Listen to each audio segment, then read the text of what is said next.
Welcome to episode 149 of Not Enough Thumbs. Today's show is Mr. Beast Extreme Survival from 2026. I gotta say, this guy is a really young, talented business person, entertainer. Super fun to watch. Yeah, and he puts people in these situations that people don't like to be in, where they are forced to make decisions. Snap decisions about either themselves or others. And it'll usually challenge their morality. Yeah. I think that is the consistent thing that he does. Like, what's more important to them? Making alliances or buddies with others, or taking home money. Cutthroat fighting for themselves. Yep. And so he kind of brings out the true human nature of a person in his shows. But the one that we decided to choose to talk about this time was basically Mr. Beast putting himself into situations where he has to kind of feel what he's doing to others in his games. So one of the ones that we watched was when he is with a group of guys on a tropical island, and they need to survive for, I forget how long it was. Yeah, it was quite a while, I want to say. But they have a lot of basic tools at their disposal. It looks like they made a debris shelter. I don't know if they had cordage, but they had some cutting tools. I didn't see any matches. They had to find a net. So it was 7 days stranded on an island.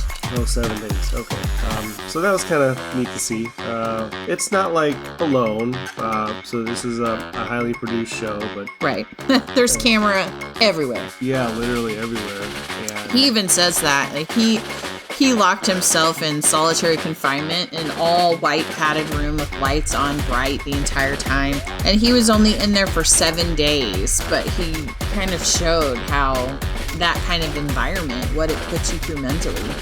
Yeah, shows that people are extremely relational and need contact. Interaction with others. Yeah. I can't imagine being in a room with just constant lighting all the time.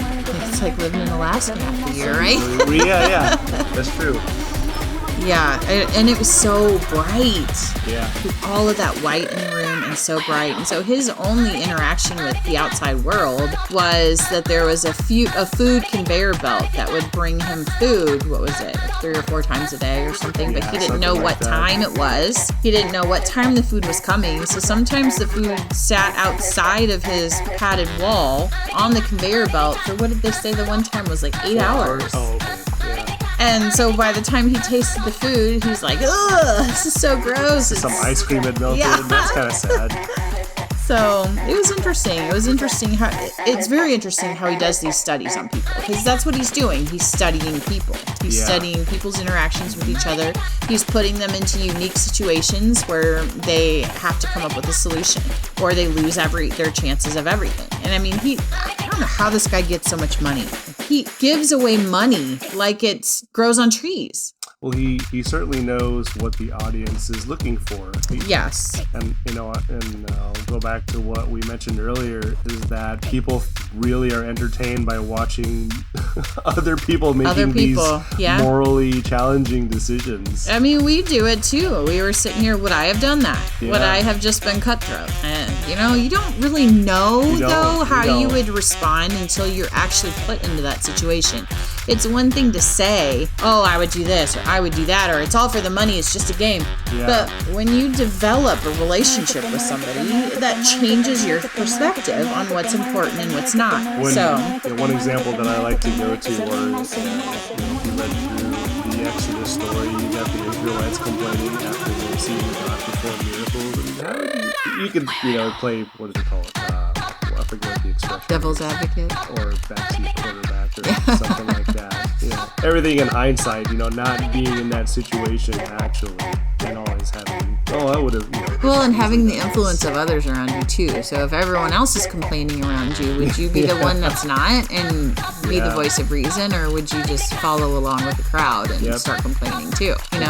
Easy to talk out when you're outside the situation. Right. And that was one thing we were trying to explain to our kids because they're like, oh, it's just a game. We would fight for the money and who cares about everyone else? Yeah, that's easy to say from the outside. It is. But if you develop this strong bond with somebody, you don't want to do them dirty. Or you shouldn't want to do them dirty, right? So I think that is where he is very...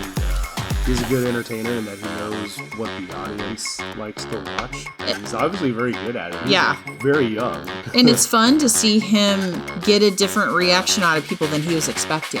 Several times he'd go, I was not expecting that. Mm-hmm. And so it was neat to kind of see how his wheels are turning too, because he was expecting a certain outcome and he was getting completely different outcomes than what he expected people to give. So.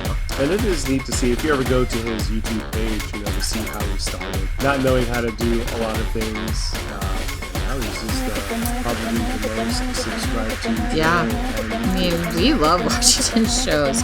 But this specific one had 11 episodes. So the first one was surviving 100 days in a nuclear bunker. So he locked 2 complete strangers into a nuclear bunker and was trying to see if they could make it. They could live together for this 100 days. They were handcuffed. So you gotta watch it and see. No, not that one. Not this one. These were good. And then there was survived 100 days trapped in a private jet. That one was interesting. That was a pilot who could only fly this jet on Jimmy's command, and he could not step foot out of the jet. And so he kind of talked about how it was claustrophobic, and it put a different perspective for him on living in a jet. But his goal was to win that private jet.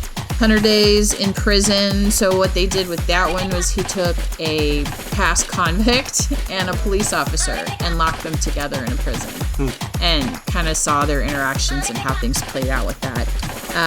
Man versus women survived the wilderness. So it was just that. He put men and women out separately on separate teams and saw how they made different choices. 100 days trapped. I don't remember that one. 7 days stranded in a cave. 7 days in solitary confinement. That was the one that was him. 7 days buried alive. That was Jimmy. He buried himself.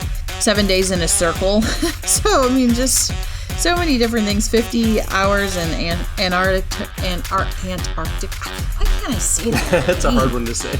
Antarctica.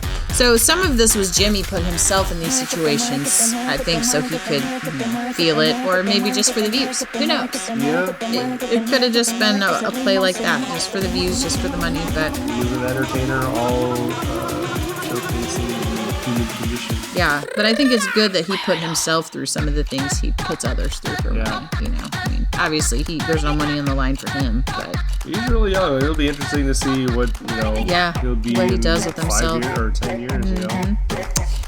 All right, so what would you rate this 11 episode season of one of Jimmy's shows, Mr. Beast's Extreme Survival? Gotta hand it to him. It was good. It's good.